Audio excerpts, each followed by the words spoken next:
Welcome to Hidden Hedgehog Secrets, fun facts for kids.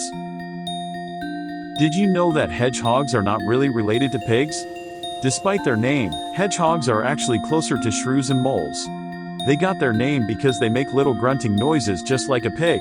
Hedgehogs have around 5,000 spines on their body, and they are made of keratin, which is the same material that makes up our hair and fingernails. These spines help protect hedgehogs from predators. But did you know that hedgehogs can roll into a tight ball when they feel scared or threatened? It's like having a living suitcase. This defense mechanism helps keep them safe from harm. Hedgehogs are nocturnal animals, which means they are most active at night. They have excellent hearing and sense of smell that helps them locate their favorite foods, like insects, snails, and even small reptiles. A hedgehog's diet can vary depending on where they live, but they absolutely love munching on juicy worms. They can even eat up to 200 grams of insects in a single night. That's a lot of bugs. Another interesting fact is that hedgehogs are great swimmers.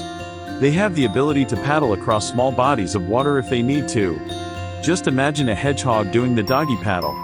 So there you have it, some hidden secrets about hedgehogs that you probably didn't know. Thanks for watching our video. If you enjoyed it, don't forget to subscribe to our channel.